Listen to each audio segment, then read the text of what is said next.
Yeah, oh yeah, that's Right? my father told me to leave Ron alone so he could go away and become a priest. But he didn't stay. No, Ron wanted to be a vet, that didn't last either. He said when they got into a room and his name was gone and he had to step up and help those that a cow that had been dead for 6 weeks. Yeah, he said, no, that was the end of it. That ain't happening. No. He said, I wanted to be. I told you I saw your mother and your nephew the other day.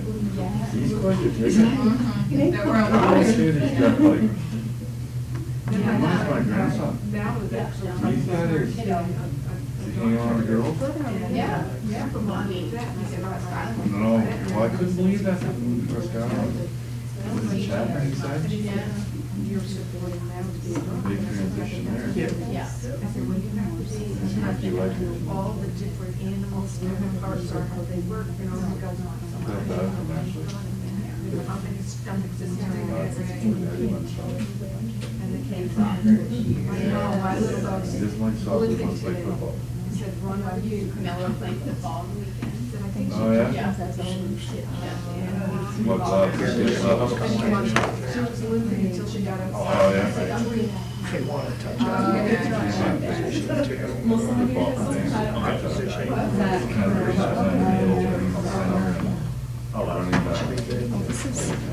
He's a group. Charges right through the center. And Yeah, and Jane and I. funny to watch them. Those kids all this big stuff on, you know. And, Oh, yeah, I'm just had it up. yeah, My grandmother found it.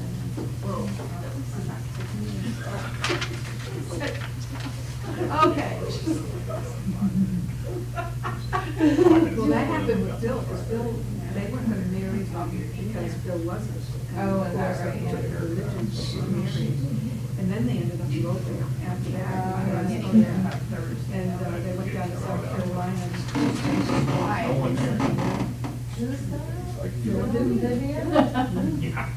I said, so I looked at my Yeah, son. that's why he was like- I said, so what would you say if I did? And he said, goes, Actually, I've done it myself. he said, what do you mean? He said, I'm not going to. If you want to elope, he said, sure, because they want money. Oh, yeah. She's my relative. That's beautiful. That's true. Yes, she is bad. $500 and Yeah, she used to do my hair, but then never did hair. Definitely is increasing. This is from Marion, 389. That's something else. This is Play there wherever you want to go. gotta read something anyway.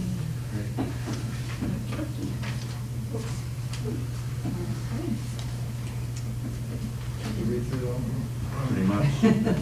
It's 6 o'clock. I read through the package stuff. Well, it's, you have to take in the bits, important bits. But, I read through this part. And I've done it, seen it down at the nursing home. Numbers is numbers. The state orders, and, it's not, it's hard to just, it's how they write it up makes it a little more complicated to put in. That's the big thing.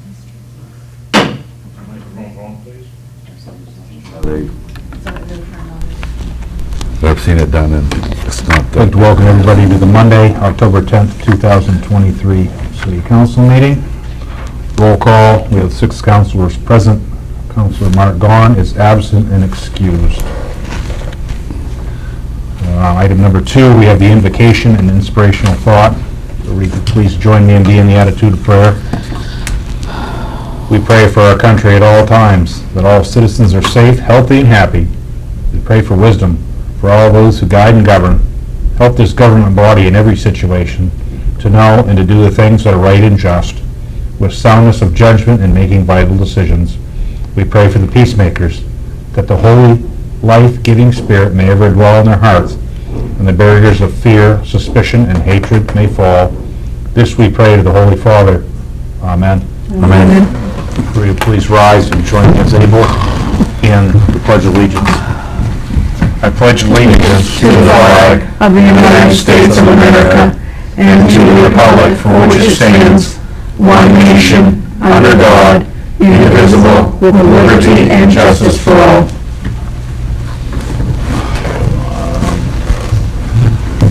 I'm going to ask Danielle, do you have anything for public forum for us this evening? I do not. Does anybody from the audience wish to speak at this time to the city council in the public forum?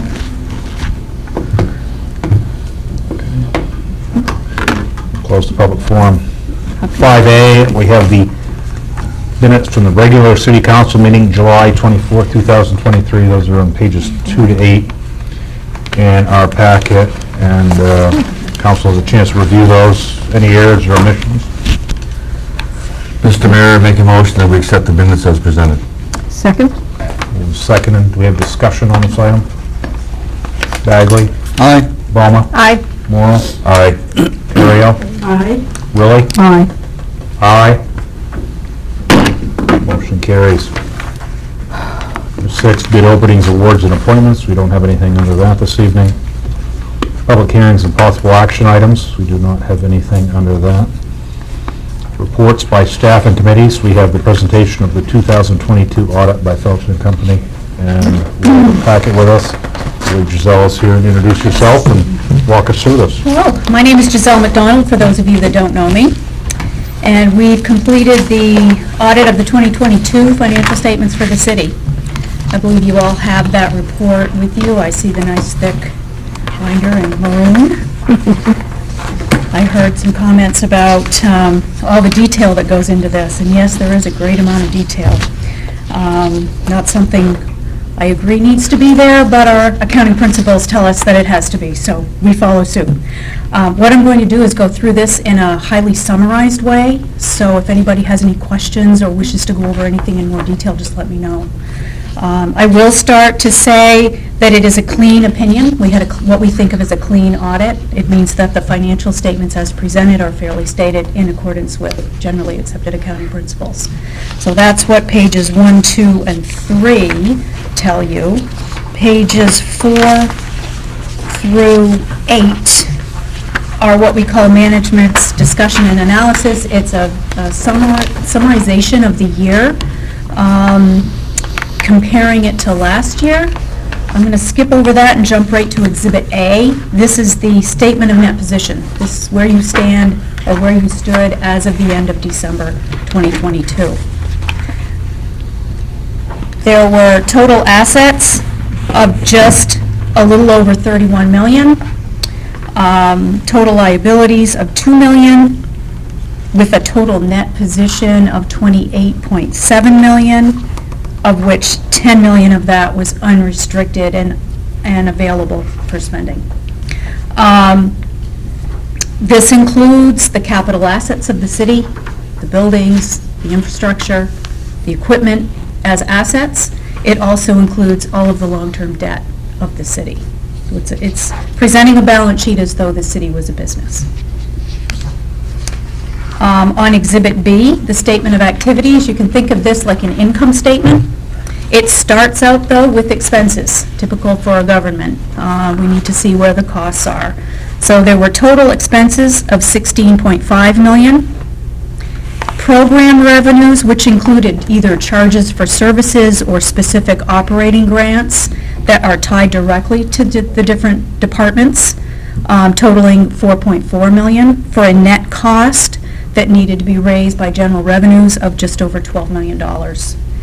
There were $13 million in general revenues, resulting in an increase in the net position of just over $1 million for 2022. You said an increase, correct? An increase, correct. So exhibits C, D, all the way through G, that is just presenting this, basically the same information in a different format. I'm not going to go through that. It just breaks everything down into more detail by the different funds that the city maintains. There are notes to the financial statements in pages 16 through 30. And I'm going to jump right to page 31, which is your budgetary comparison. You had an increase in your budgetary fund balance of $485,000. Now, this is different than the million we talked about earlier, because this is just the general fund. and does not include the addition of capital assets and whatnot. It just includes the spending of the money and the taking in of the money. It's more of a cash basis statement, if you will. You're saying a cash flow basis situation? Yes. Okay. The last thing I'd like to go over is the fact that we have 2 additional reports in the back on pages 44 to 47. We also comment on and report on the compliance with laws and regulations and internal controls, and we had no findings there as well. So in the spirit of Felch and Company, how does the city stand today compared to this time last year? I'd say in a better position if you're looking strictly at the financial statements, which is what we're here Correct. to do. Assets and You have a- liabilities? Right, you have an increase in your net position of $1 million. Is because of our liabilities are less? That and your assets are more. You would have taken in, more revenues than you spent out in expenses. That's showing in your general fund budget. You had an increase of almost $500,000 there. So that's where some of it is coming from. It's a combination of things. Right.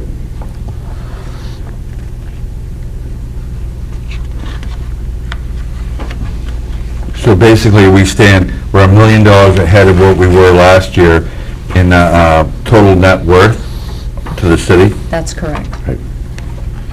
Is that normal for a city this size, or is that under? In your That I opinion? don't, Do you guys do other municipalities? we do. They're all over I the don't know spectrum. if you can discuss that. but- Yeah, they're all over the spectrum. I Okay. mean, you'd have to probably look at a city of the same size. Right. Yep. And our municipal audit clients are all over the board as far as size goes. Has the city of Caribou been consistently growing? Do you find on the many years you've been doing our audits, you find it we're growing? Yes. Okay. That's important for the citizens, though. Mhm. Anything else? Any other questions, sir? So I know it doesn't require a vote on this, but I would prefer that we take a vote to accept the audit as presented. Mr. Mayor, make a motion that we accept the audit as presented. Second. Discussion. Bagley? Aye. Palmer? Aye. Morrow? Aye. Terrio? Aye. Willie? Aye. Aye, motion carries. Thank you very much. You're welcome. If we ever get in trouble, can you please call us and tell us? That is no. Oh, that's Carl's job, yeah, you gotta call him, yeah. Thank you very much. Thank you. So we get next on page 60, Aye. AD is our manager's report on 65 to 97. Thing in regards to Councilor Bagley had sent out an email requesting some updates and some information, so I asked that Penny include some of these things in the manager's report. If we could hold our questions till the end after she does her presentation. And Penny, go ahead, please. So for our economic projects, the Riverfront Power Plant site, I did meet with EPA and DEP at the Riverfront Power Plant site to discuss the CERCLA action. EPA contractors were also at the site to determine how to proceed with removing compromised materials from the building. There was a lot of discussion, so I'm waiting to hear back from that. The contractors, it wasn't quite what they had envisioned for a project, so it's going to stay tuned. Broadband initiative, so after the packet was sent out, actually I had 3 things happen all at one time as soon as the packet went out. So next time I'm just waiting till 5 o'clock because it seems like, okay, your packet is done. We're going to give you 3 more problems to deal with, at 3:15 on Friday. And one of them had to do with broadband. And I sent this to the council, but I did get a call from Andrew Butcher, the president of the Maine Connectivity Authority, with a letter dated October 6th about the status of the Reach Me line extension project that Charter Spectrum had applied for 13 communities in Maine. Caribou is one of them. And there is a hiccup there because of some language in the contract having to do with affordable service for people who cannot afford to pay the full price for this internet service. So, they were very good to explain everything to me, and they also explained that this isn't something that Caribou was being singled out for. This is something with all 13 communities. I received the letter. First I got the phone call, which I appreciated very much that they started with the phone call and then followed up with the letter. And I emailed Spectrum to get their take. Their take is this is all new language. We weren't given this before the awards went out. It isn't fair. So I honestly don't know where we are with this. What I have heard is they're trying to work on a compromise. There's going to be a new contract presented to Spectrum, and we will hear back. It's very unfortunate. The awards were in April of this year, so we've been 6 months. We have people every week that contact the office and want to know where we are. It's not just the council that's asking for updates through the manager's report. We have citizens that are coming in. Yeah, and that's why I follow up with MCA and Spectrum on a regular basis, because we need to let people know, because this has been something that the city council has prioritized, because there are so many citizens that are waiting for this to get to them. I'm going to keep on them is all I can say. You know, I can't make it go any faster. I wish I could. I'm a pest, and I know that I'm a pest, but this is so important. It is not something that I can afford not to be a pest about, because this is, we have so many really strategic programs going on in Caribou with the different things that the city council has authorized us to pursue, and broadband is so important to all of those things to make this the community of choice in Central Aroostook. And it's so discouraging that 6 months into what we thought was a solution, we've really hit this kind of hard stop. So that's my update on that, and I'm sorry that that's my update. But that's where we are. For events and marketing, the 49th Annual Caribou Craft Fair is October 21st and 22nd, 10 to 4 at the Caribou High School, with over 135 vendors. This is Aroostook County's oldest and largest craft fair and has really put Caribou on the map. There's also the Trunk or Treat, which will be the 28th, which is a Saturday, at the Rec Center. That has, they've been doing that the last few years, and that's a big hit, and people love it. Businesses like to dress up. They have like little contests, and it's really something people look forward to every year. And we're so fortunate to be in a community where we have businesses that are so supportive of all of our community activities, because without the businesses having the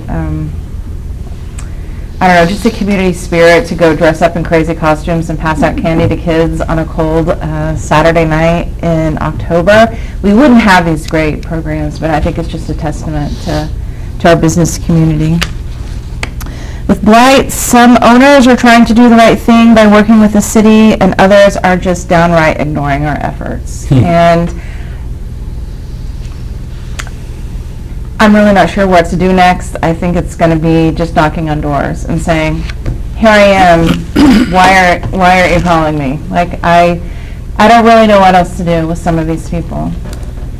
So that's where we are with that. And again, this is something, before 10 a.m. this morning, I had 2 different people come in and complain, about these properties. And then I go to my mailbox and I have another note in there because Tony's had 2 people in his office about 2 other properties.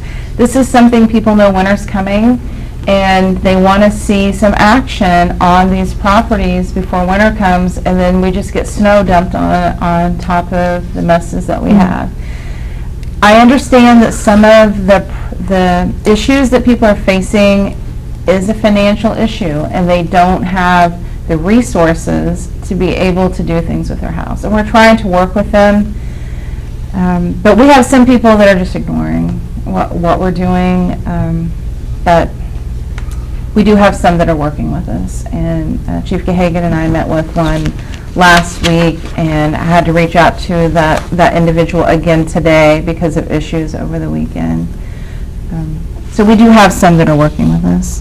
The Caribou Development Committee, the next meeting is October 18th at 6 here in the council chambers. The Riverfront Master Plan, our local development district contract, which is required by the MBRC grant, is on tonight's agenda. Our facade improvement program, the application period has closed, and staff will bring a recommendation to the City Council at the next meeting. Caribou Economic Growth Council, their next meeting is October 26th at 7.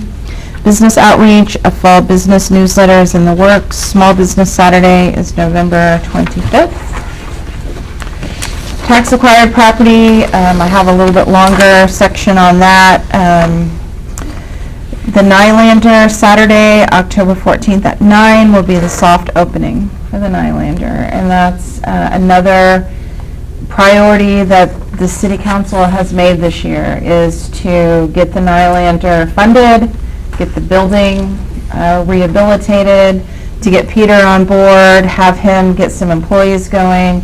The council has appointed a working board, and now it's going to open. So we're very excited. It's a soft opening, so I'm hoping not the whole town goes, but they are very excited to see, for people to see what they've been working on there. The comp plan update, we have a community visioning and update session, which is going to be Thursday, October 26th at 6 at the Wellness Center. Everyone is invited, and childcare will be provided. Yeah. Yes. Nice. No. LD 2003, Northern Maine Development Commission has received funding to begin working on an ordinance. It would have to start at the planning board and then come to the council. They received a grant to be able to help communities like Caribou with an ordinance, and their funding period started October 1. I have not bothered them yet, and it's taken everything in me not to say, hey, have you guys started working on it? But I'm showing my strength. 15 Prospect Street, I have had several meetings with the owner. He is trying. He is making an effort. Water Street Fire, that's on tonight's agenda. Personnel updates, Public Works, the Caribou Police Department, the Caribou Public Library, and Caribou Code Enforcement are all hiring. The DOT Village Partnership, the RFP is out. Bids are due back October 13th. Aristic Waste Solutions, construction of cells 5 and 6 are underway, and despite all of the rain we've had, they're only 2 weeks behind. Wow. Yeah, which is surprising. Cary Medical Center, the 100th anniversary will be in 2024. Planning is underway. If you have any old photos, memorabilia, or stories, please reach out to Bill Flagg. Administrative approvals through our clerk's office. They do such a great job of connecting with public safety, with code enforcement, and getting those approvals and getting them back out the door. They worked on ones for Jade Palace, the Par and Grill, Caribou Inn and Convention Center, liquor licenses, and special amusement permits. And to tell you how great Danielle and her staff are, so we had a business owner that called and was right in a panic because she's like, oh my gosh, I have to get this out, I have to get this back. Am I, she was worried about it being a long process, and I think that Danielle physically walked it through the building to get, like, everyone signed off so that our business owner could get that. I guess it goes in the mail, I really don't know what happens after. Yeah, and she really appreciated all that Danielle and her staff That's cool. did. Yeah, and. Thank you. Yeah, so that's the kind of personal service you can expect here at the City of Caribou. So other updates, just want to send out a congratulations to Spud Speedway for a very successful Caribou Dust Bowl. Everyone that I have talked to said that everyone had a great time. Of course, the weather was fantastic, and so congratulations to them for putting on such a great event again. It was quite an event. It was. It's our I went out there businesses both that- days, and it was quite an event. Yeah. I wasn't able to attend, but I heard from Yeah, it numerous was people that went amazing. that it was excellent. Yeah. My kids love the carnival. Oh, yeah. yeah. My children, they went out, it was wonderful. Yeah, I think, again, I guess I can't say enough, it's our business community that provides all this for people in Caribou and brings people to our area. So I was given a list of different topics for updates and told to pick two. So I picked the tax-acquired property. So you have in the packet what has been produced by the Maine Municipal Association about the major changes required for sales of tax-acquired property. So what we will have to do as a city is delay sales of tax-acquired property to anyone other than the former owner. We'll need to review and update our policy on tax-acquired property, which our finance director and I have already talked about. And we need to review any sales of foreclosed property that occurred after June 30th, 2023. So, I'll wait till after, I won't interrupt till we're done. Sorry. No, that's I just had a question, do we have any of those? we haven't started working on that. I'm just Okay, saying, sure. like, this is something that we have to do, so we'll go back and look at that. Knowing that there will be increased responsibilities in disposing of foreclosed property unless it's conveyed back to the original owner, does the City of Caribou want to waive foreclosure on any property that will automatically foreclose in November? These are just things to think about. We don't have to make decisions at this meeting. This is just things for food for thought. Our finance director has shared on his listserv, that's what communities are considering. On the manager's listserv, actually just today, there was a lot of discussion about, do you have an RFP for real estate agents? Because part of this whole process is you have to list them with a real estate agent. So that's another RFP process to go out for that. So there was a lot of discussion about that. Penny, sorry to interrupt you, but I think the important thing to understand here, this was a Supreme Court issue. This wasn't a state-generated issue, but this was a Supreme Court issue that came down, which we all have to follow. So I think it's really important to understand to the general public that this is a federal government issue that, based on things that happened wherever, but this is based on the Supreme Court ruling. Yep, absolutely. And since it can only go back to the original owner, the only reason to foreclose is to force the owner to pay all back taxes before having a quitclaim deed issued. Right. The property owner loses exemption status, so any subsequent year's taxes due would be at the full amount if they don't pay by April 1. If they pay by April 1, there's a provision in the statute they can get their exemptions back, but if for some reason they didn't own it April 1, it would be the full amount. Sorry to interrupt you again, but does the housing authority come into play in this at all, as far as managing? Can they act as the realtor instead of us hiring an RFP realtor? So define housing authority. Okay, if our housing authority agency. Oh, you mean our city department? Correct, yes. No, you Okay. have to have a real estate agent. Okay. Very clear about that.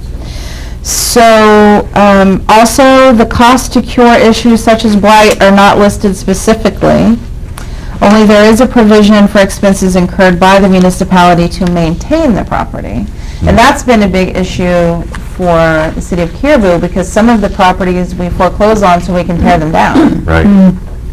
but there isn't a provision in here for us to recoup those costs. And maybe something like that would be clarified later. You know, what is a cost to maintain? You know, can you, and I would assume that eventually someone's gonna test that, you know, if they tear something down, is that maintaining the property? Because when we have these vacant properties, again, it's the same thing. Although our tax-acquired properties, our Parks and Recs department do a fantastic job of keeping the grass cut, but we're not there all the time to make sure that people aren't breaking in, taking up residence, doing things they shouldn't. So, so this disincentivizes the municipality from allowing the property to foreclose and address the blight. So it's been kind of a lose-lose with this. It is, yeah. With this Supreme Court case. I Yes. have a question, and I don't know if anybody can hear me because my light is not on the, anyway, I'll try to talk about it. Okay, so I guess I was under the impression that if we foreclosed on the property and we don't put it out for bid anymore, we have to send it to a real estate agent? So because I was thinking what we would do would just sell it for the money that we get into it, and then there would be no proceeds. But that is not something that we can do. It's a whole process now, It's a whole and we thing. have to send like correct, Carl, we have to send letters, and it's a Well, whole we have been thing. sending letters, but the whole real estate side of it looks like it's gonna happen. I mean, they are saying that there is a committee that's put together on the state level to discuss options. But we don't know what things- Yeah, we don't know what that, but for right now, and that's what towns are doing. Like I said, it was on the listserv today. They're trying to figure out like an RFP to choose a real estate agent to sell the property. And the proceeds have to go back to the original owner. Yeah. So what's our incentive? But that's after Additional you, proceeds. yeah, that's after you take your fees out. Right, but Right. still, Yeah, I know. you know, We're selling it for them. right. I am curious to know what the regulations will be for, or I guess the guidelines for what it means to maintain the property. Maintain the property, I exactly. really would like to know what that Yeah, means. yeah. A lot of questions. Yeah. Yes, Open. and it's not over, I mean, the whole thing, and that's why, I'm just making a note It really to see ties if our anyone hands. is, what's that? It really It ties our does, hands. yeah.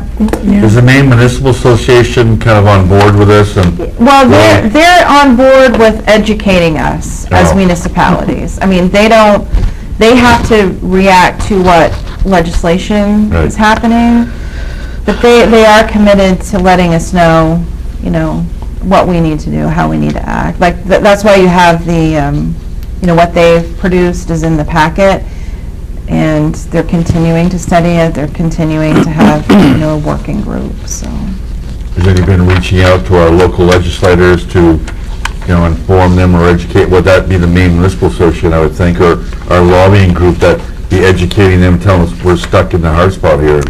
Well, again, just like you said, I Yeah. mean, this was a Supreme Court Exactly, yeah. decision. Yeah. So, you know, they're interpreting Exactly. what they law. think for the law, I bet the so. justices don't have blight properties around their Yeah, homes. I'm sure they don't, you know, where they live, it's not on their radar to care about how, The other half lives. yeah, how to abate nuisances in their property, so.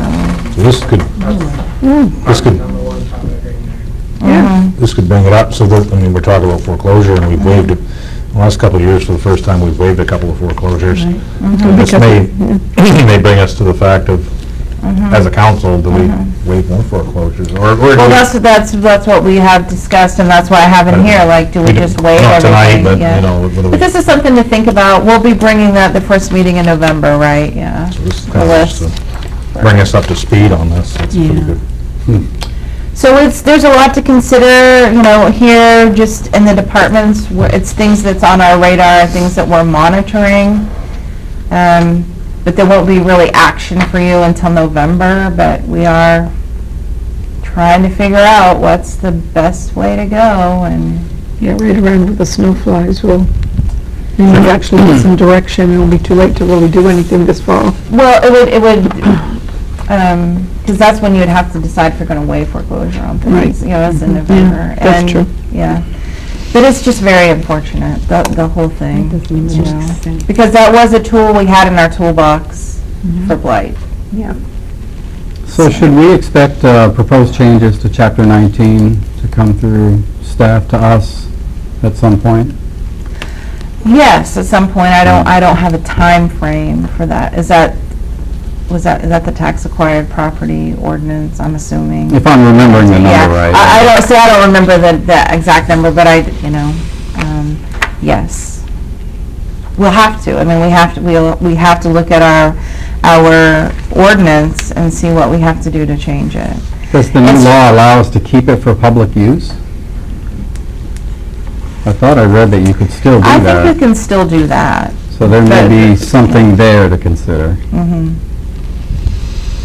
Yeah. That would include waiving, and I think, Mm-hmm. Pardon? that would include waiving the foreclosure, and then abating The taxes. And then it would take it as taxable property off. Wouldn't really be too helpful for us unless we needed it for something. Yeah, you could end up with 20 properties that just... As long as they're all by the river, there's not a problem. That's what's good. There is that. Well, I mean, so there was the one that backed up to the ball field. We kept that one just so that, we could cut grass. There are ones that we would have a need for, and we're not going to go down that rabbit hole until we find out what's going to be, what's on the list. But, I mean, potentially we could look at selling the land-only lots, but they're not even recommending that as of right now. Does the new law accommodate land bank initiatives? I don't have anything. Because I think I saw that missing from what I read. mhm. So does that mean the main land bank thing is out the window? I don't think it's been clarified yet, actually, because I was reading that too. I don't think that, that's been clarified. I don't think they've addressed it at all. I haven't addressed it. Again, this is a work in progress. I mean, this is a this year thing, and, yeah. We did not have any sales after June. Okay, so you checked on that, okay. That's good. That just was my question, so we don't have to worry about that now. Yeah. We don't have to go back and deal with anything. We're moving forward with it, so. Thanks for checking on that, Carl. I didn't know if we'd had a chance, because I didn't get an email back, so I said, well, I'm not going to put Carl on the spot, because probably hasn't had a chance yet. We've had so many things going on. So the second thing I chose to talk about was on LD 2003, LD 1706. So LD 2003 was signed into law in April 2022 and requires municipalities to amend or create new zoning ordinances. It was designed to remove regulatory barriers to housing production, allow additional density for affordable housing developments, additional dwelling units per lot in residential areas, and accessory dwelling units on the same lot as a single-family home, which that's the big one for our area. LD 1706 clarifies the implementation date. The implementation date for Caribou is January 1, 2024. I'm not convinced this is a reasonable target. The department amended 19-100, Chapter 5, and that is the final rule, and that was effective October 1. I don't know how to expect towns and they're literally still working on this. And anyway, the Housing Opportunity Program grant funding is available for service providers to support municipal ordinance development. The City of Caribou supported the application of Northern Maine Development Commission to obtain a 2023 service provider grant. They were awarded the grant and could begin work on October 1, which I talked about that in the manager's report. This legislation has established the Housing Opportunity Program within DECD, and they are providing guidance, which I've put in your packet. The actions that will need to be taken by the City of Caribou is to work with NMDC for ordinance development.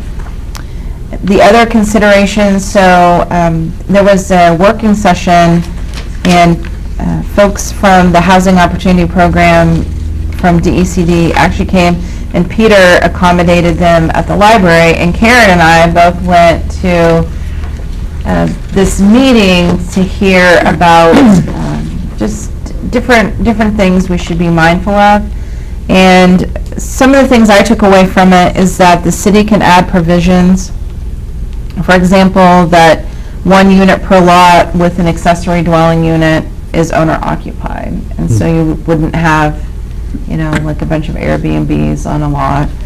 Many areas in Caribou are served by subsurface wastewater disposal systems. I have not seen any kind of changes to the plumbing code. Chris, I don't enforce the plumbing code, so if there's something going on that hasn't come to managers and just general code enforcement officers, I may not have seen it, but the only changes that I've seen to the plumbing code come across my desk had nothing to do with this. So as far as I know, they have not adapted the plumbing code to allow for these, additional dwelling units. But I don't know that for sure. So again, this is another one of these things that is a work in progress.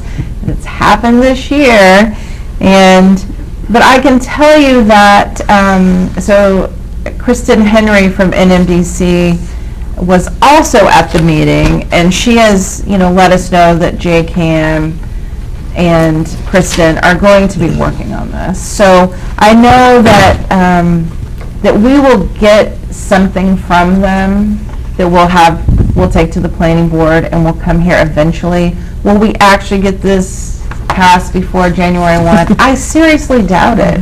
Because I just don't think that who wants to rush through something as important as housing? Just because there's an arbitrary rule saying, okay, well, you have to pass something for ADUs. Especially since so much of Caribou is served by subsurface wastewater disposal systems. Like, everything that we're writing has to take that into consideration. But they are bound to determine this is going through. So everyone can, so I would say to any older people, now you can have like your own little granny pod on your grandkids' lots. There you go. That's Now, what you do. because State of Maine wants it to be that way, so. You have a she shed? Yeah. You can have a she shed? I have always wanted one. Yeah, I've got a you she can do shed, that. but You have a she shed? It's inside. Yeah, so all I can say is you have to stay tuned, because these are things that we have to deal with. I'm just really not sure where they're going, but staff is monitoring them and working with NMDC on the code one. Penny, has the planning board been kept up to date? It seems like eventually it's going to be turned into quite a task for them. Just want to make sure that they're kept up to speed, okay, and brought in, okay, like these meetings and stuff like that. They should be kind of invited to and made informed about, because it sounds to me eventually, before they're going to have to bring the stuff to us. So I think the planning board should be really brought up to speed on that, and this sort of deal that's going on, so. The good news is, since Good I news. also am the interim code officer and the staff person for the planning board, if I'm doing it once, it's just as easy to do it twice. Right, So yeah. we have a planning board Thursday. Okay. They have actually, even when Mr. Murchison was working as code officer, he was keeping them updated. Right. But until we have something No, from right, NBC, I mean, we can let them know that what's coming. When they had the meeting at the library, I Right. sent it around, but everyone works during the day. Yeah. And, but I have things to take back to them from the meeting.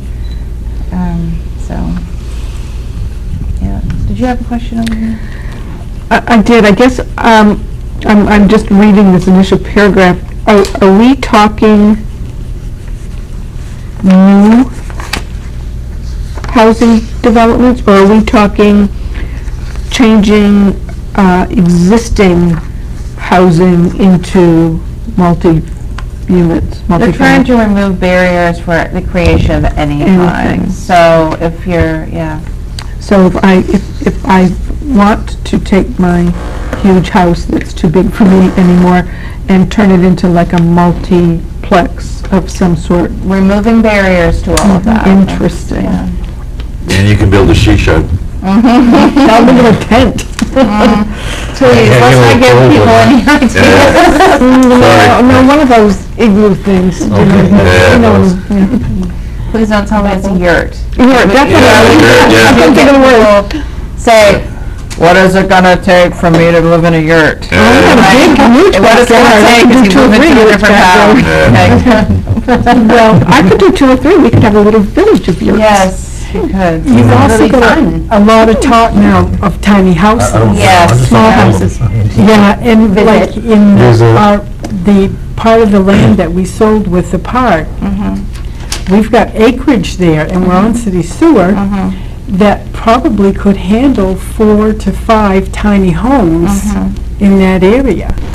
And I know, I think that is, my husband and I have been watching, not tiny homes, small homes. They're multi-bedrooms, you know, you can move around them, you don't have to climb ladders to go to bed tonight, kind of thing. And a lot of them are being put onto, and this may be where Troy Haney got his idea, but onto old existing trailer parks that are no longer being used for that.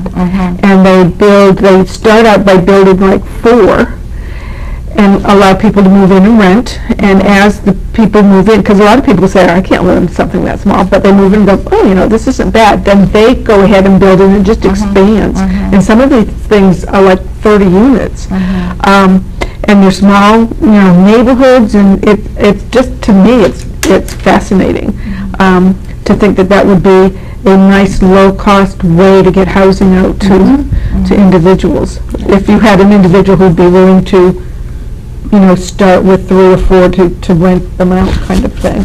There are developers in Caribou that are considering that right now. I can tell you, I've had conversations with people that seriously looking at very, very strongly at Like you said, that's a very good location. Yeah, yours is probably an acre and a half, but it's got some trees on it or whatever, but, you know, it always was, well, if you put mobile homes or 2 or whatever, then, you know, you can't have more than 2. Right. And but there's plenty of room. But this is telling you they're getting rid of those. That's right, and I was wondering if that would apply to even tiny homes or even a mobile home. You know, probably have to go through the state because they have their own Right, well, regulations. manufactured housing, you know, Yeah. has its own. But it's something for him to, the new owner, Yes, to look yeah. into, because I Yeah. know he wants to expand, I think, at some times. Well, the state is committed to making it easier and removing barriers to create good. all kinds of housing. But, I mean, it's more work for the planning board, it's more work for the city council, but, you know, housing has been something that you've identified as a priority, because we can't have a bigger workforce to increase our economic base without workforce housing. Well, and if the powers that be would give you clear direction on what to do, and not Right. leave it like, well, maybe we'll do this, or we Right. haven't, then it would be easy enough to Yeah. figure out what to do. But we have a good partner within MDC, they'll Yeah. steer us in the right direction. Yeah. It's good. Any other questions on the manager's report, plus the 2 bonus reports? Just a couple of questions. Yeah. So the folks from EPA, was it that they got here and realized it was a bigger project than they Correct. anticipated? Yeah, okay. As I assumed, but. Yes, so, there was 2 people from a contracting firm. One is from Boston and the other one was from Vermont. And it was very interesting because we're walking through and these words were spoken. Geez, we're gonna have to fix the roof before we can work in here. We can't work in these conditions. Really? I'm like, we're not fixing the roof. We're knocking it off, you know? Yes. Yeah, okay. Well, we were only told we had to work on materials that were compromised. Everything in here is compromised. And, yeah, so it was not what they had thought it was gonna be, and, yeah, so that's why I'm waiting to hear back. When I came back after being with them for 2 hours at the steam plant, I really was like, okay, this could go so many different ways. And so I reached out to our EPA contact, and he hasn't called me back. But one of our contacts at DEP was there, Bill Sheehan, and another DEP contact from the Augusta office, Ted Wolferts, who has been an excellent partner with us too, with the whole brownfields action. He called me and he's like, hey, I'm getting some stories, and I just need to know if this is true. And Ted, I can confirm everything is true. Like, it was a very interesting walkthrough in the building, so, yeah. So I hope that answers your question. Yeah, my other question was, I have two more. Cut her off. I'm trying to beat John. What you saying? That wasn't Just one more.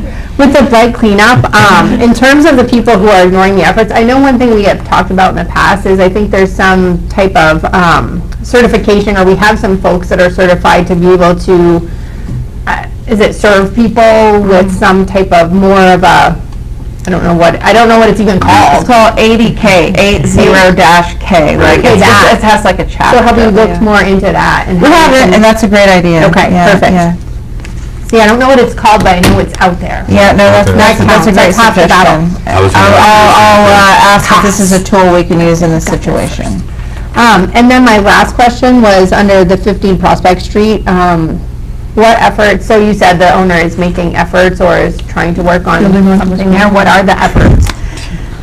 So, he has someone who wants to buy the wood that's not damaged, so he's been trying to make a pile of the non-damaged, fire-damaged wood to sell. This is an instance where he doesn't have a lot of resources to do this job. That's the main thing.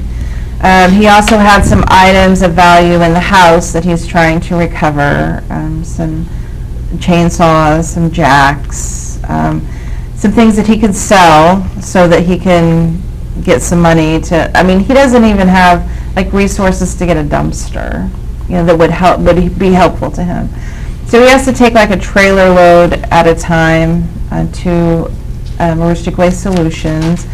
For construction and demo waste, as John knows, you have to pay extra to dispose of that at the landfill.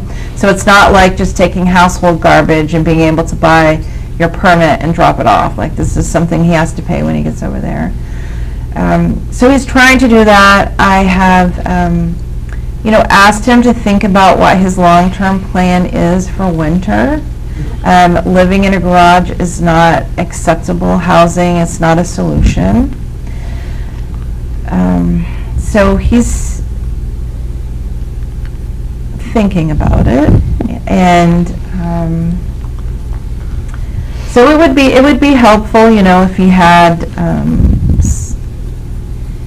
more financial resources to deal with getting the debris from the lot.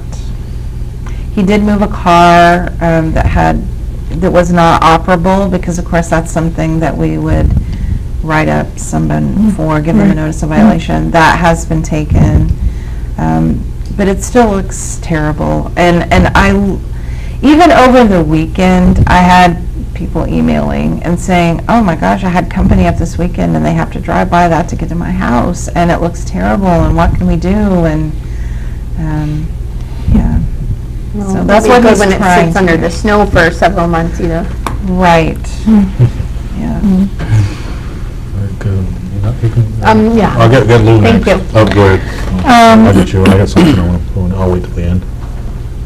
Broadband, because of their inaction, does that then mean we lose the money that, not we, but the money that was available to provide the extension? Is that money still floating out there? Well, so they haven't turned it back yet. Okay. So they're trying to work on a compromise. If Charter decides to turn back the award, the money is still available, but it was Charter's award. It wasn't Caribou's award. Correct, no, and I knew But that. it is still, they have it in the letter. It was Charter's here, award that, for Caribou. locations will remain eligible for funding. Okay. So it isn't, it just says the grant funds will be reallocated and locations will remain eligible for funding. So it's, I hope they can get something worked out, but, you know. Like Courtney, I have one other. Yeah.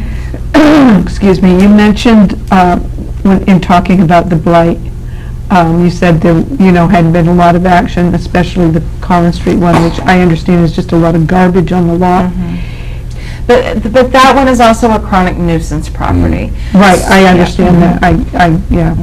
But my concern too is, aside from the nuisance, it doesn't take a lot of resources to pick up existing garbage. I mean, I get, you know, the Herschel Street one, or, because it's a burnt, so we're dealing with different, but if you've just got piles of old cardboard boxes and junk thrown, it doesn't take a lot of resources just to pick it up and throw it away. Correct. Some of the issue is, that came to light was some of the garbage companies refused to pick up there because of items in the trash. Yeah, well, I wouldn't blame them. Okay? Yep. That's an issue there. It is, a property being a chronic nuisance, I mean, to be a chronic nuisance, you have to have A lot of calls. a lot of calls, and I won't get the number right, but it was something like 35 calls since June. That's more than a chronic nuisance. So, that's a menace, And- so. To go along with that, we still can't charge fines. We still can't fine them and add that you know, if they don't comply, we can assess a fine and put it against their taxes. I think we've looked into, like, the fine and having it against, like, their taxes, and we can't do that. But we could assess a fine. But if they're not But paying they'll their not taxes. pay it. I mean, and the thing is, in that case, they're renters. You know, they're not owners. We have met with the owner, and he is trying to work with us. And I was in contact with him even today. And it's very unfortunate that his view of Caribou, because he doesn't live in Caribou, is these, you know, the tenants, and I don't want anybody to think anything bad about Caribou, so it's, you know. Before I go to John, I just want, because I was going to, and everybody I think has addressed this earlier, and I was going to mention, when you first did bike cleanup, a lot of this requires, 50% of this does not require a lot of money, as you mentioned. I mean, soap and water's cheap, you know, some trips to the landfill, relatively inexpensive. You know, paint, you know, a lot of these things can be addressed without a lot of money. And you'd mentioned, well, doesn't take a lot of resource. You know, if you got a trailer, you know, if you can afford to go a few trips, it's work in progress. So a lot of these things can be addressed without a huge burden to that owner. Right, but these are also a drop in the bucket compared to, I mean, you know, I ride down Limestone Street, there are two that jump out at me Yes, there. And absolutely. so but you go on almost every outside road of Caribou, I mean, even up by where I live, beyond me, there are, you know, so it's, if we can't get movement on the you know, the 3 or 4 really glaring ones we have in Caribou, how are we supposed to be expected to clean up the rest? You're absolutely correct. And right now, they're tying our hands, we can't even, you know, we can't even grab the properties and clean it up now, so how are worse. towns going to move forward in this? It's mind-boggling.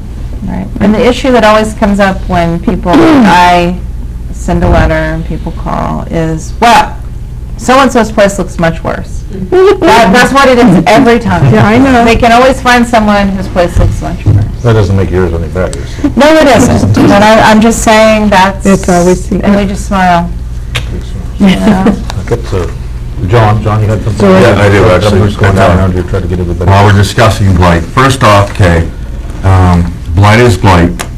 We've had more patience with all these people, 15 Prospect Street. Okay, he's had his time. He's had more than enough time to clean it up, get out of there, people living in garages and blah, blah, blah. That's baloney. Excuse my language. I think that, number 2, okay, we talked about the AEW, what do you call it there? that- 80K. Well, we've talked about this, okay? We have people that can enforce that, which actually these people can actually go down there and write a summons, and they're literally taken to court, and it's done, okay? They actually can act as, if I'm correct, Yeah, I'm gonna see if it's the appropriate tool in this situation. right, okay, and the thing is, okay, we have a couple police officers, and how I learned about this was through a planning board meeting. Steve Whitworth, okay, he used to be a code enforcement officer in the city of Caribou, actually had this credential, or this certification, and when he went to the courthouse to say, okay, I got this here, nobody really knew about it, but it's actually a verified form of controlling blight. If you read stories about, in the paper about, like, say, places like Bangor, or southern Maine, okay, first, okay, Bangor, okay, has a fine for an empty building.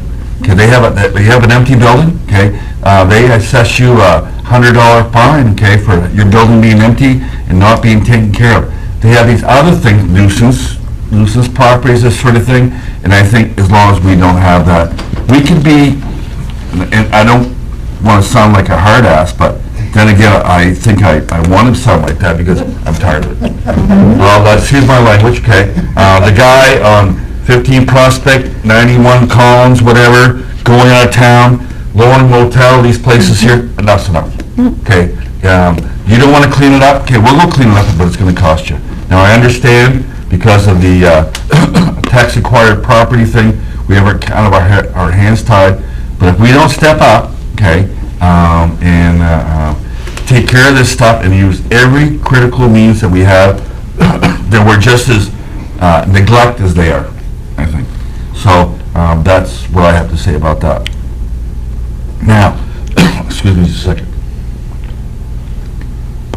And I think it's something that we should be kept informed of, and enough's enough.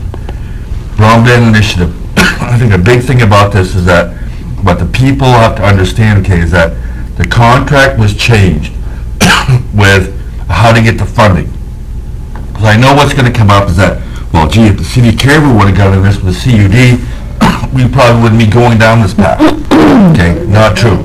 Okay, the point is, okay, the money that was given or sent out to Spectrum, the contract changed, was said that the Spectrum, you've got to provide $30 internet, okay, even though it's going to cost them $55, whatever. So no matter who got this money from the Maine Connectivity Authority, they would have to follow the same guidelines. So I think that's very, very important before that issue comes up. We realize that Spectrum, we didn't necessarily put our eggs in the basket with them, but I'm sure there's going to be somebody else that's going to come through. Of course, Spectrum was the big leader because they probably got the more infrastructure in our area, but I think you'll find when this rolls out. Important part about this, okay, this is legislative mandate. State legislators need to be held, I say necessarily accountable, but need to be informed about this. I can tell you that I personally talked to one of our local state legislators about it. Doesn't necessarily sit on this committee, but it's something that needs to go back to Augusta and say, okay, well, what's going on here, okay? You guys come up with this money, the federal government gave you this money, now all of a sudden you're going to change the manner. That's not right. But I think there's two things to understand here, okay, that this is an ongoing process. One avenue might have gotten turned down, but that avenue that got turned down, that happened to everybody. And I think that's very, very important to understand. And hopefully it'll change, because bottom line is, nobody's going to get the money, no matter who it is. I mean, might not be Caribou, but the other 13 communities, which I'd be anxious to notice who they are, what their outlying connectivity issue was, they probably aren't going to get any money, so where's the money going to go? So I think it's very, very important for people to talk to our state and local state representatives, not local, that's us. Don't call me. But to relate to them. Number on the website. Right, yeah. Just relate to them. And actually, I think this would be a very good story for Melissa to relay this issue here, because it's not just a Caribou issue. It's a whole issue with the state of Maine as far as how this money is being dealt out, and it's changing every day. So that's my two biggest things there. But I'll go back to the blight thing. If we don't stop dicking around here, okay, then this is going to keep going on, and I'm sick and tired, personally, of driving by Prospect, Collins, 89, and looking at this stuff. I get one in my neighborhood now, and it's driving me crazy. And actually, I'm going up there to cut their lawn, because it's just driving me insane. They might arrest you. Well, yeah, Yeah. that's trespassing. Yeah, I know, but but I'll tell you that, so we need to get our ducks in a Just don't row. tell us the address. What? Just don't tell us the address. Yeah, but, so that's my spiel for tonight. Does anybody else from council have questions for Penny regarding the manager's report and the second part? Okay, thank you very much, Penny. And we'll add a couple more of these things to the next one. Yep, sure. On the list. Those behind us. Okay, 9A, we have the new business ordinances and resolutions. 9A is the library 2024 to 2028 strategic plan, and we have the library director, Peter Baldwin, here to update us on, this is on pages 98 to 113 in our packets. Good evening, Mayor, Deputy Mayor, City Councilors, Manager Thompson, and Danielle. The document before you is a strategic plan created by the library, both myself as well as all members of the library board. It has been through a lot of different suggestions, editing, versions, and it is now finally complete and has been approved by the library board of trustees at their last meeting. What this document is a framework document to guide us over the next 2 and 5 years. We decided to break it down into 2 separate sections in order to better focus our first 2 years and then give us something to reflect on the next 3 afterwards. The plan itself is broken down into several main sections, such as the library's mission statement. This is the original mission statement written by Director Hope Schaefer when she was here, pared down to be 1 paragraph instead of its original 4.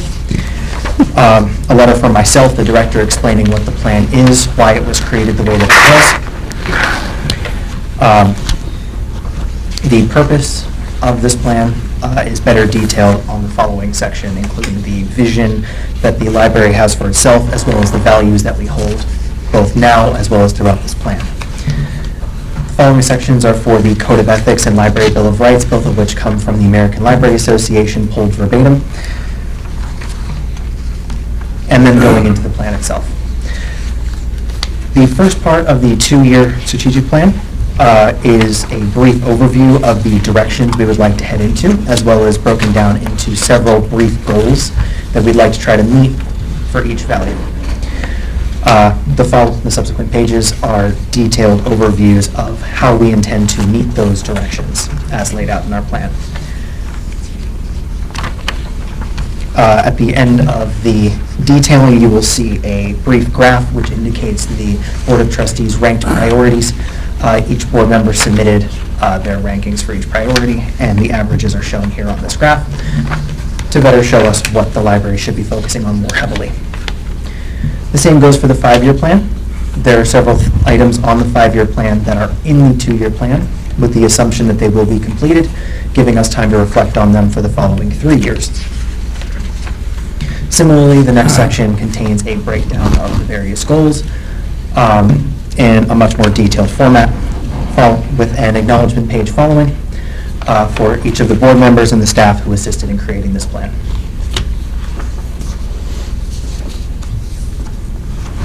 Yes. I found quite intriguing about the bookmobile thing. Yes, this year, the library has received $31,000 in grant funding alone to get a bookmobile. That is something we are currently looking into purchasing vehicles for, so we can get that started and up. Whatever happened to the bookmobile? I do not know. I mean, and I thought, I've read in the paper, is there somebody that still does like a bookmobile or something, or? Not up here. There used to be one for Aroostook County. Right. Our archivist, Wendy Bossy, she actually used to work on the bookmobile. No kidding. And a number of years ago, it went away. No idea why. I used to get books on the bookmobile. That's the neatest thing in the world. Totally It was remember wicked that. cool. I mean, Yeah. service in the valley, you know, and I think that it can promote Caribou, okay, but it might even promote outside areas. I mean, it was wicked cool. I mean, We already have a number of patrons who are currently at the nursing home as well as in Rose Acres that I personally deliver books to on a regular basis. No kidding. Yes, we were hoping that the bookmobile might help to alleviate some of the strain of that. How big of a buggy do you need?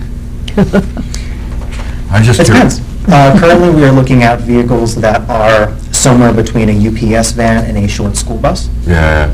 Obviously, one is, both of them are relatively easy to kind of shift over, but a van affords us more ability for our logo and design aspects versus a school bus, which would. Of course, storage be a problem, I'm sure.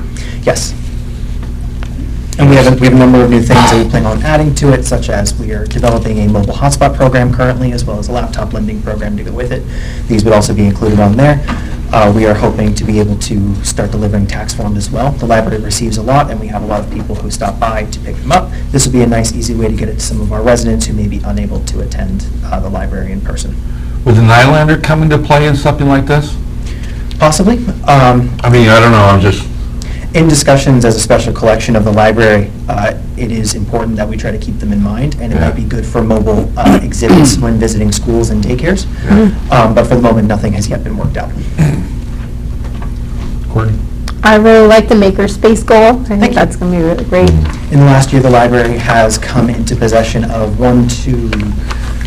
two PLA printers and a resin printer, as well as a curing station, and as of this week, the library now has a large format 3D printer, courtesy of Bob Sowers, and a 3D scanner. All of these things, as well as our knitting machine and everything else that we have, we'd like to turn into a makerspace for use in the library whenever. That's pretty cool. That's great. Yeah. Yeah, that's really cool. You got a 3D printer? I have several.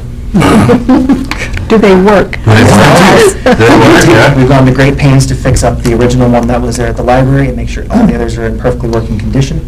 The one that we just got from Bob is virtually brand new, barely been used, and I have a staff member taking a look at it now to work out software bugs.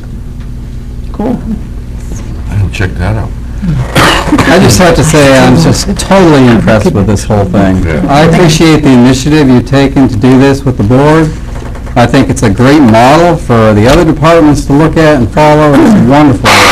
The format, the content, everything is great, and so congratulations on a great product. Thank you. Really, really well done. Nice presentation. Yeah, absolutely beautiful. I just had one question on your plans for expansion. I was quite excited by that. Yes, as am I. Can you comment more on that? Yes, the library is constantly growing, and while we've decided to go in the direction of a bookmobile in order to slightly expand our collection and presence within the community, the library itself is a little constrained.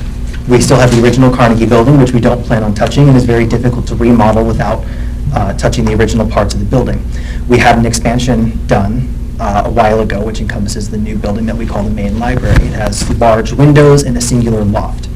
Part of the problems with the library at the moment is that the upper loft, which contains the entirety of our adult nonfiction collection, cannot be accessed by anyone who is not able to walk upstairs. Correct.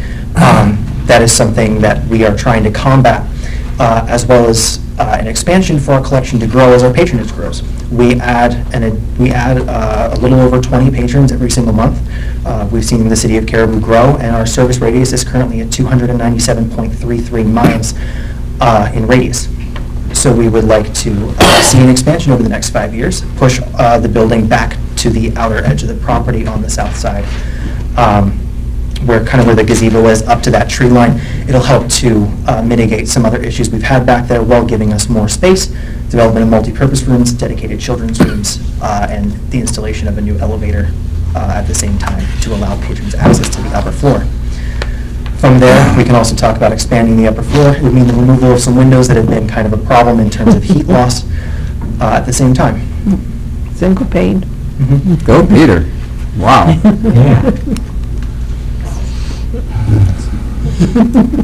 Anybody have any more questions for Peter? You need a motion to... Yes, accept the resolution. I move to accept the Resolution the whole 10-1. strategy. Resolution 10-123. Okay, yes. Thank you. Second. Discussion on this topic. Bagley? Aye. Bowman? Aye. Moore? Aye. Terrio? Aye. Willie? Aye. Aye. Motion carries. Thank you, Peter. Thank you very much. Good luck.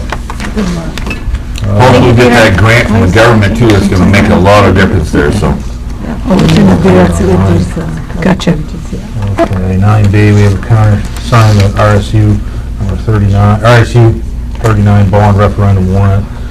The Regional School Unit 39 board decided to warrant the notice of election calling the Regional School Unit number 39 bond referendum in accordance with 20A MRSA 1486 or November 7th, 2023 at the Caribou Wellness Center, 55 Bennett Drive, from 8 a.m. to 8 p.m. The warrant needs to be countersigned by the Caribou City Council. Countersign the warrant, notice of election. Do we need a motion for that? I don't think so. We just have to sign it afterwards? Let's sign it to say that it's, Okay, so we agree for it to go forward. Yep. Well, that'll come to us after the meeting. 9B, we approve the contract with NMDC for LDD services pursuant to the NBRC grant 118 to 121 in our packet. Let's see where we're at. Oh, Penny, what do we have here? So the Northern Border Regional Commission Catalyst Grant requires that grantees utilize a local development district, or a LDD, for administrative work on the grant. The scope of this to be provided is detailed in the contract. It includes quarterly and final reporting, reimbursement requests, and general assistance with understanding grantee responsibilities. LDDs are compensated for their contributions to grant administration through a reimbursement process with the grantee based on a formula of 2% of the MBRC award. The fee has been included in the grant amount and is a requirement for grantees. In our local area, the local development district is Northern Maine Development Commission, and this is the next step in the MBRC Catalyst Grant process. The City of Caribou has not received a notice to proceed with the project. However, we are getting all the background work done so we can put our foot on the gas once that notice is received. So our project lead from NMDC will be John Gulliver, with assistance from JCAM, Bob Clark, and Kristen Henry as needed. We have a suggested action in our, Please make the motion to authorize city manager Penny Thompson to execute the enclosed contract with the Northern Maine Development Commission for services as the City of Caribou's local development district as required by the Northern Border Regional Commission. Second. That's a mouthful. discussion. Bagley? Aye. Walma? Aye. Wong? Aye. Terrio? Aye. Willie? Aye. Aye. Motion carries. He likes banging that thing. Yeah, look at that thing. What you have to do? 9D, approve the bylaws of the Caribou Development Committee, and that's on 122, 126 in our packet. Penny? So the Caribou Development Committee was established by the Caribou City Council this year. The organizational document for the Caribou Development Committee is found in Chapter 22 of the Caribou City Ordinances. At their September 20th, 2023 meeting, the Caribou Development Committee approved the bylaws found on the following pages. Section 22-104 requires that the city manager forward the committee-approved bylaws to the City Council for review and approval before those bylaws take effect. What are the wishes of the council? These are on pages 123. Mr. Mayor, I make a motion to accept the bylaws as presented for the Caribou Development Committee. Second. Discussion. Bagley? Can I clarify what the motion was, please? I think you used the wrong word. Okay, could you repeat the motion, John? I made a motion to accept the bylaws as presented for the Caribou Development Committee. Would the maker of the motion consider changing the word "accept" to "approve"? We're being asked to approve. Fine. Thank you. Okay. I second. You will amend your second? I amend the second. Okay, is that acceptable for what we have going forward? Discussion? Bagley? Aye. Bowman? Aye. Morrow? Aye. Terrio? Aye. Willie? Aye. Aye, motion carries. Now we got the sale of municipal property, the pellet silos, and that was on page 127 to 129 in your packet. Penny? So in 2018, the Caribou City Council passed Resolution 2/2018 approving a city policy for disposal of surplus equipment and resources. The pellet boilers at the Caribou Fire Station and the municipal building have been removed, and therefore there is no longer a need for pellet silos. The silos have a value greater than $300 and therefore must be listed for sale under the provisions of the policy. The information available describes the one at the Caribou Fire Station as an 18T silo, 9 feet by 18 feet, and the one at the municipal building is a 9T silo, 6 feet by 18 feet. The city manager has looked for the owner's manual for the silos, none were found. The city manager has reached out to Brock Industrial Products to obtain the value of the silos. The email stated either of those two type sizes of silos would not typically bring more than $1,000 for the 6 foot to $3,000 for the 9 foot per silo at the very most. Complicating this is the silos still have pellets in them. So, Yeah, what? I have a lot of them. A buyer will need special equipment to empty the silos before the silos can be removed, which will increase the cost to the purchaser. So I wanted to find out if the council has a recommendation. We know that they're more than $300, so that's why I have to bring it to you to have it officially listed for sale. I don't know what a good value is. I've given you all the information I have. I have looked everywhere to try to figure out what these are worth, and I'm not coming up with that. Well, just reading that they would be not typically bid more than 1,000 for the 6 foot, 3,000 at the very Right. most. And then to say, oh yeah, you can have a silo for $1,000, but then you gotta get all the pellets. Right, I right. say, and I mean, this is just my suggestion, but I would suggest like 500 or best offer. That's what I agree. And They're full of pellets, the pellets have been there for 2 or 3 Oh, years. so they're not usable. That are not usable, and I mean, in order to get them out, you're gonna have to call somebody like Chris Allen or a vacuum truck company to suck them out, because I've seen it. Been down there, and it's a bad deal. I got no problem with liquidating these for whatever price the Yeah, council that's chooses, fine. but I want a time frame on this, like Yeah. 90 days. This isn't gonna be all winter. You know, Yeah, or let's do something so reasonable there is a provision in there, That you're gonna do. any items not purchased within 30 days of website posting will be disposed of at the discretion of the city manager.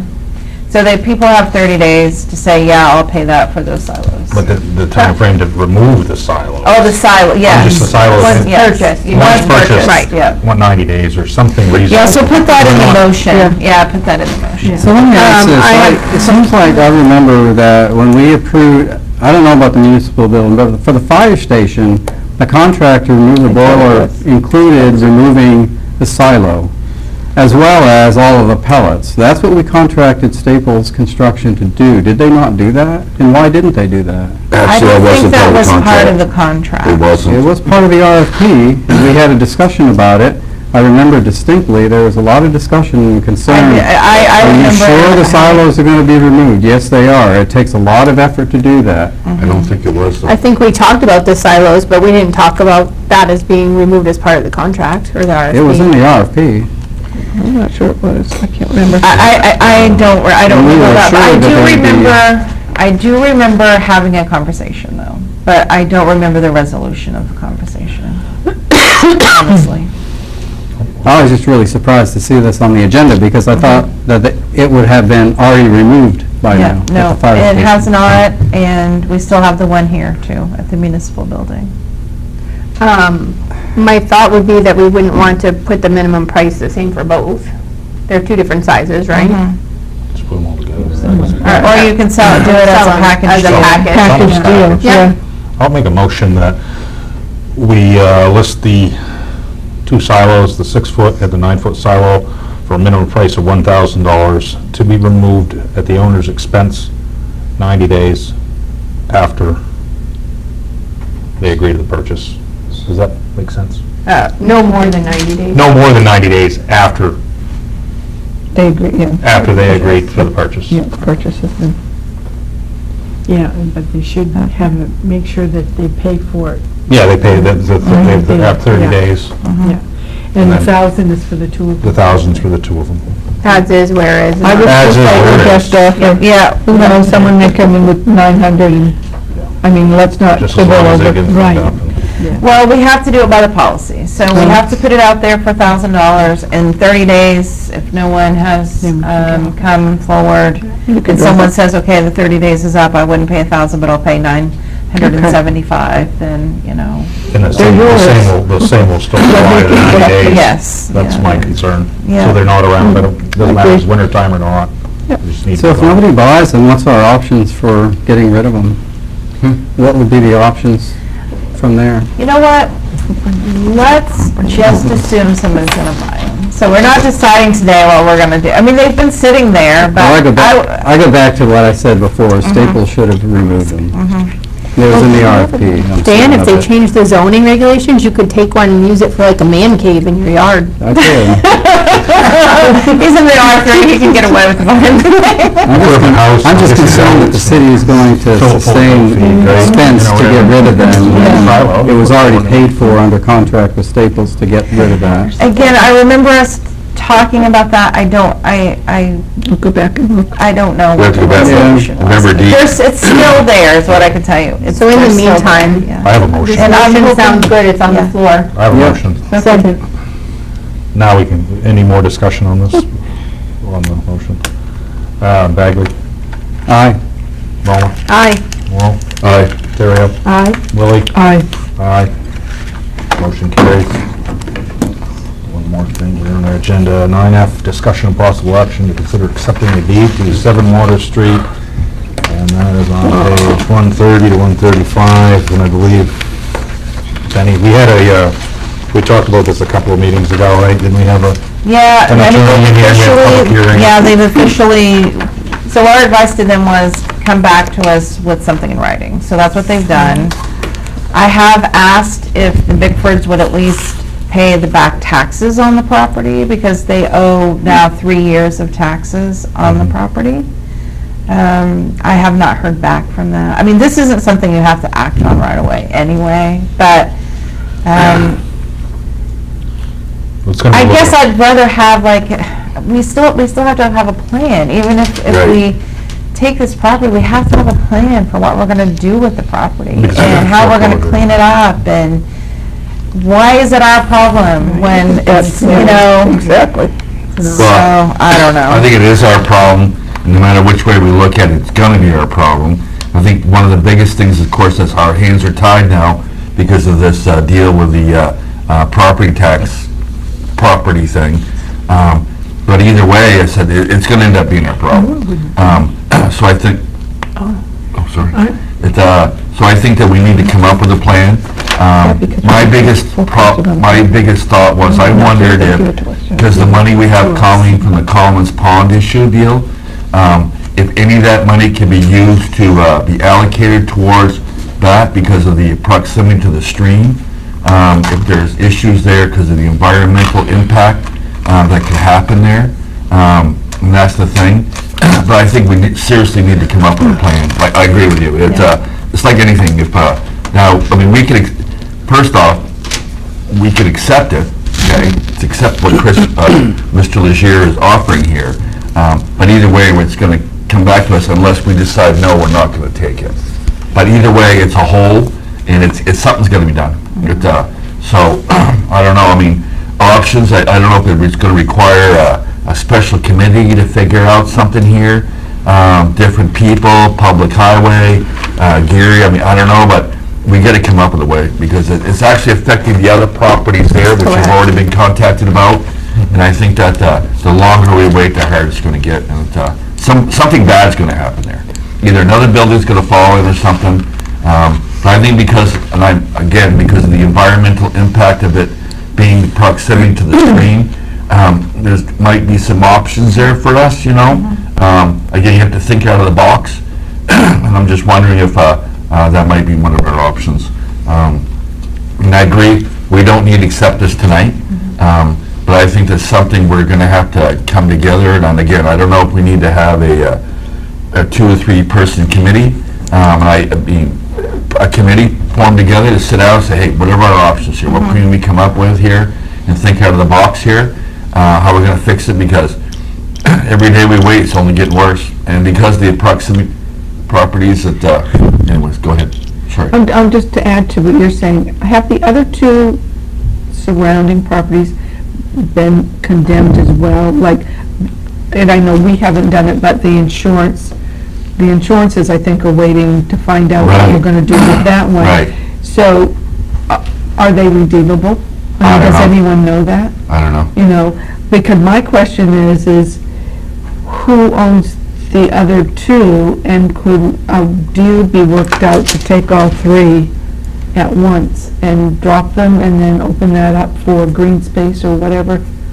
It's just an idea, but the other 2 buildings must be waiting on tenterhooks to find out what's going to happen. Exactly right, and that's why, I mean, I think we need to consider this, that maybe we do either we take this, you know, this deal with them, or we do check with the owners on either side, because it is holding them up from what they need to do, so. We have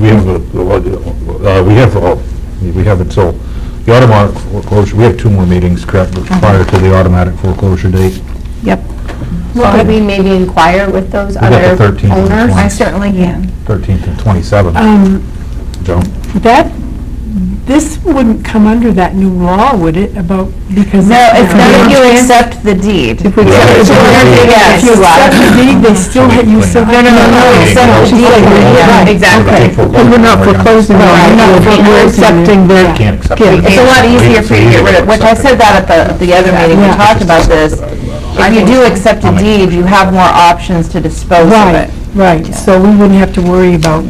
So if we accept it, we can do what we want with it. as well. Well, within reason. Well, I mean, we can move forward with like cleanup, Yeah.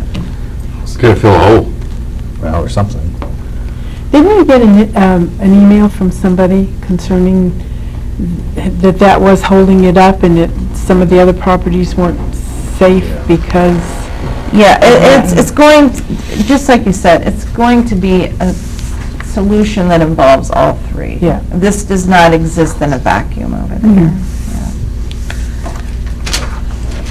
But I will check to see what the other 2 have for a plan and can report back. And maybe once you report back, maybe at the next meeting, we do make a decision on this, just to kind of keep things moving. Right, but I'd like to see if we could get any money from them too, like Right. for some Yeah. of these back taxes. I mean, a person shouldn't be able to just walk away. No and Leave action. us holding the back. So there'd be no action Yeah, taken but on we this? can, I'll put it back for old business at the next meeting. Yeah. Okay. So no action taken? Well, on is this? there a way, to go with Jody, is there a way that we can ask our lawyer? Rick is recommending doing this. I know, but can we ask him to file a counter requesting partial payment of taxes? Make And I've already then- asked him Oh, you to have get back. Yeah, but you can't get blood out of a rock. I know. They want to accept it. But I just haven't heard anything more. to Yeah. see if there's Just any- waiting until the next meeting, maybe we'll hear more Yeah. and can make a more We're not informed gonna do decision. Right, right. Okay, so no action taken on this. We'll let Penny do some investigation. We'll put this on the next agenda. Decide what we want to do there. So that takes care of that. Old business, we don't have anything there. Reports of discussion by mayor and council members. We'll start with Councilor Bagley, to my right. Nothing, thank you. John? Yes, I do, actually. I'd like to coincide what Penny was saying about the landfill. Quite a project out there. It's very impressive to see how well it's going. One of the most important things I'd like to bring up too and let people know, I had the privilege today of going into the Crown Park Inn. I've got a crew coming up to work at my business here starting tomorrow, and I had to rent some rooms to them. You want to check something out that's beautiful, and it's totally beautiful. I commented to the owner how well it looks. Amazing. It's totally their front lobby, how well it looks. As well as like to say the same thing to the Caribou Motor Inn. We go out there once a month for our AWS meeting. Unbelievable. It's, the money these people are investing in these 2 properties here, it's totally phenomenal. And they should be congratulated on what they're doing. I mean, this is 2 big economic development issues. You know, it's just like the evergreen, everything else that's going on here. But it's wicked, wicked cool. But hats off to both these facilities for doing the profound job that they're doing, so. And again, something we should mention also, and we can't forget, the job they did at the Dust Bowl, because I went out there Saturday and Sunday both, and it was just totally phenomenal. Thank God the weather was perfect. How they were, their organization, their planning, their setup that was out there, the money they've spent into Spud Speedway, it's going to be quite an attraction for years to come, and they should be really commended for the job they did out there. Courtney? Nope, nothing for me, thanks. Just Hello. be on the lookout for the library. They've got a couple things coming up. December 10th, they're going to be part of a arts and crafts sale, and money going to help the library with all kinds of other things. But also, the Small Business Saturday will be having baskets, so trustees and friends of the library will be visiting businesses asking for donations. Again, just another fundraiser. And I'm sure I'm forgetting something, but that's all I can remember. Great things happening down there. So, okay, I don't have anything to add in there. Next regular meeting's October 23rd. It's going to be a Halloween party, everybody dress up. I'm wearing my costume right now. Yeah, we are dressed up when you're talking. Okay, so November 13th and You laughed like you 27th were. and December 11th are our next upcoming meetings, unless we have some other committee meetings coming up, and then that'll take care of that. We have an executive session for, need a motion to go into executive session. Mr. Mayor, I make a motion, we go into executive session. Second. You need the full motion. Before, John. Matter. Yeah. Oh, Right, personnel matter? Right. Pursuant Pursuant to RSA. RSA Title I, number 405.6. A. 6A. 6A. Second. Second on that. Discussion on that, is that an accepted, that was a motion there, okay? Bagley? Aye. Loma? Aye. Wall? Aye. Terrell? Aye. Lily? Aye. Aye, motion carries. Take a couple minute recess here, we're just